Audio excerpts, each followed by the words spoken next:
अनंत टिप्या refresh व्हा.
अनेक लोकांना आपल्या पूर्वीची पिढी काय करून गेली, त्यांचं महत्त्व काय हे पुढच्या पिढीला कळावं असं वाटत देखील नसते. पण आमच्या ह्या मालवणच्या सगळ्या सहकाऱ्यांना नुसतं सुचलंच नाही तर कारसेवकांनी आपल्या देशासाठी दिलेलं बलिदान आणि योगदान हे दोन्ही लक्षात ठेवून आज एवढा भरगच्च कार्यक्रम इथे आपण आयोजित केला. मनापासून आपल्या सगळ्यांचे मी आभार व्यक्त करतो. जसं मी बोललो की हे सुचणं पण फार मोठं भाग्य लागतं आणि आम्हाला आमच्या जीवनामध्ये हे सगळे रत्न आम्हाला बघायला मिळाले, त्यांचे अनुभव ऐकायला मिळाले. हे माझ्यासारख्या कार्यकर्त्याचं मी भाग्य समजतो. कारण का आपल्या डोक्यात देखील येणार नाही. आता जेव्हा हडकर साहेब इकडे बोलत होते म्हणजे त्यांच्या भाषणातून आहे ना आपण त्या काळात गेलो की नाही. म्हणजे एवढं त्यांनी सोप्या शब्दामध्ये त्यांच्या भावना ज्या व्यक्त केल्या ना, म्हणजे माझ्यासारखा माणूस पण त्या युगात गेला. जेव्हा 1990 सालीचा जो प्रसंग सांगितला साहेब हडकर साहेब, तेव्हा मी 9 वर्षाचा होतो. 92चं सांगितलं तेव्हा 11 वर्षाचं होतो.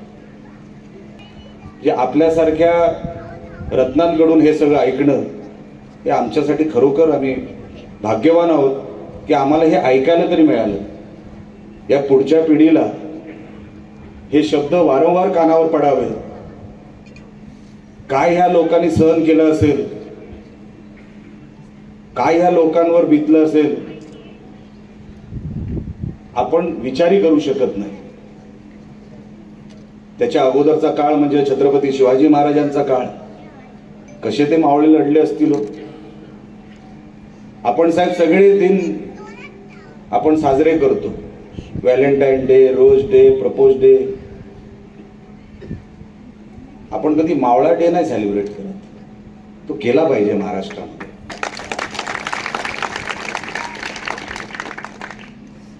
छत्रपती आहेच, पण मावळ्यांना घेऊन राज्याभिषेक झाला.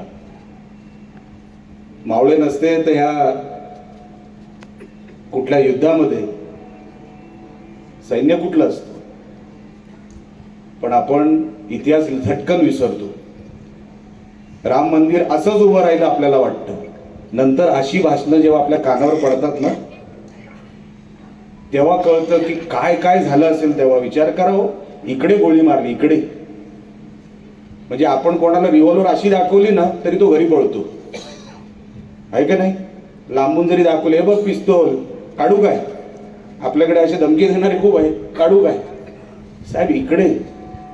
म्हणजे विचार करा, ते 2 सेकंड ते ट्रिगर ओढण्याच्या अगोदरचे काय त्या कोठारी बंधूंचं झालं असेल. कोणासाठी? देशासाठी. राम मंदिर काय एकच नव्हतं, पण त्या राम मंदिरला महत्व वेगळं होतं. ते राम मंदिर उभं राहावं आणि घरातून जेव्हा ही लोक म्हणत होती ना आता ते पाडूनच या, काय भावना असेल, काय लोक असतील ती. मला खरोखर कधी कधी वाटतं त्या युगातच कधीतरी जन्म घ्यायला पाहिजे होता. त्या तलवारीच्या टोकावर ना ती भाकरी वगैरे भाजायचे ना ते, तेव्हाच जन्म पाहिजे होता. तलवारीच्या टोकावर न्याय मिळायचा. नंतर हे मुलायम सिंग वगैरेची लोक आली. किती अन्याय केला असेल या कारसेवकांवर आपण विचारही करू शकत नाही. हडकर साहेब, आजपर्यंत मी आपल्याला अनेक प्रसंगामध्ये बघितलं, अनेकांना आज तुम्ही भाषण केलं म्हणून तुमचं नाव घेतोय. आपण सगळेच एकापेक्षा एक रत्न आहात, कोणी कमी नाही. पण साहेब, तुम्ही एवढं केलं, पण मुंबईत बसून काही लोक सांगतात की आम्ही पाडून आलो, आणि तुम्ही कधी श्रेय सुद्धा घेतलं नाही. आज आम्हाला कळलं तुमचं योगदान किती आहे. पण चिंदरकर साहेब, मुंबईत बसून लोक सांगतात आम्ही पाडलं. काय या लोकांचं योगदान आहे हो. खरोखर मी साहेब भाग्यवान आहे. आपल्या या कार्यक्रमाला आपल्याकडून आलेले शब्द माझ्या कानावर पडले, आणि राम मंदिर आज उभं राहिलं. 370 आज निघून गेलं,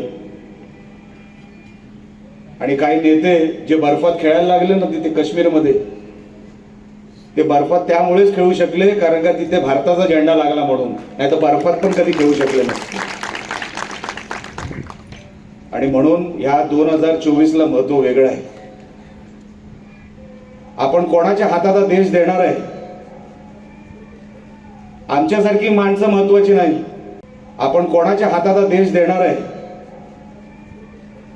आमच्यासारखी माणसं महत्वाची नाही, पण आपण देश कोणाच्या हातात देणार आहे. आपण किती वर्ष काय काय भोगत आलो. साहेब, मी खासदार असताना अमरनाथ यात्रा आपली निघते, फक्त 15 कोटी मिळायचे साहेब. मी खासदार दुसऱ्या पक्षात होतो. आज साहेब 700 कोटी रुपये मिळतात. हा फरक आहे.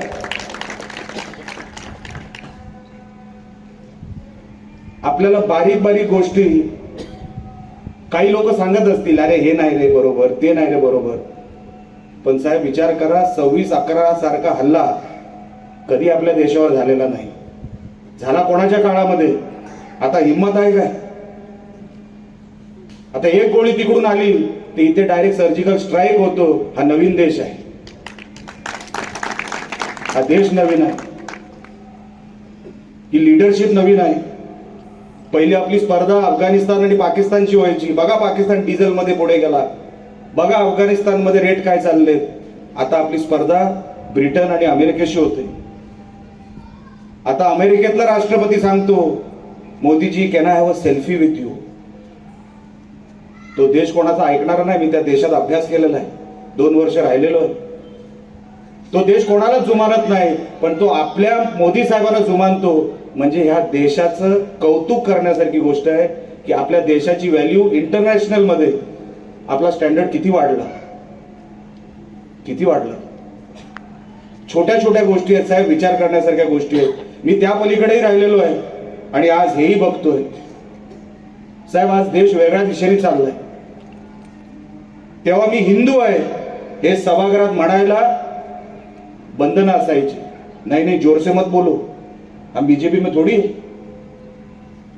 बंधनं असायची सभागृहाच्या आत. माझ्यासमोर अडवाणी साहेब बसून असायचे. तेव्हा स्वर्गीय सुषमा स्वराजजी तेव्हा आमच्या विरोधी पक्ष नेत्या होत्या. मुरली मनोहर जोशीजी साहेब समोर बसून असायचे. यशवंत सिन्हा साहेब असायचे, जसवंत सिंग साहेब असायचे. काय अप्रतिम भाषणं व्हायची त्यांची.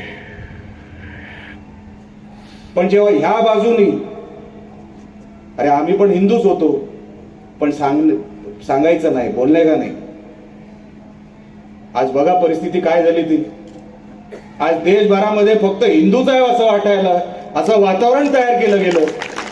आणि आपल्या देशामध्ये आपण हिंदूच आहोत असं एक समाधान आहे आमच्या मनामध्ये की तेव्हा बोलू शकत नव्हतो. आणि आज ताट मानेने रस्त्यावरती कोणी गेलं तो ताट मानेने सांगतो, हो हे हिंदू राष्ट्र आहे, हो हिंदू राष्ट्र. हा बदल हा काही साधा सुद्धा बदल नाही. 2014 मध्ये मोदी साहेबांसारख्या माणसाला या देशामध्ये पंतप्रधान व्हावं लागलं. हे सगळे कारसेवक तेव्हापासून ते आतापर्यंत किती लोकांनी बलिदान दिले असतील, काय लोकांनी कुठून आजूबाजूनी गोळ्या गेल्या असतील. माहीत सुद्धा नाही, ते बिचारे बोलत सुद्धा नाहीत. आमच्या या आजी बोलू सुद्धा शकल्या नाहीत. आणि आम्ही न बोलता न काय करता सर्वात जास्त वेळ माईक आमच्या हातात असतो. ते मंदिरात जे डौलाने उभं राहताना जे दिसतंय ते फक्त तुमच्या आणि तुमच्या परिश्रमामुळे दिसतंय. त्या गोष्टीची जाणीव आमच्यासारख्या कार्यकर्त्याला आहे. मी पण साहेब जास्त वेळ आपल्याला घेणार नाही, कारण का माझ्यानंतर मला असं वाटतं काही लोक बोलतील आणि त्याच्यानंतर कार्यक्रम देखील आहे. साहेब माझं भाग्य, मी जसं अगोदरच बोललो की आपल्या सगळ्यांना मला ऐकायला मिळालं, आपल्याला सगळ्यांना मला बघायला मिळालं, त्या गोष्टीचं भाग्य मला आहे, भाग्य मला मिळालं. त्या गोष्टीसाठी परत एकदा आयोजकांचे मी मनापासून आभार व्यक्त करतो. आमचे दिवसभरातले सर्व अपडेट्स, ताज्या घडामोडी आणि थेट लाईव्ह पाहण्यासाठी सबस्क्राईब करा, लाईक करा कोकणचं नंबर 1 महा चॅनल कोकण 7 लाईव्हचं YouTube चॅनल.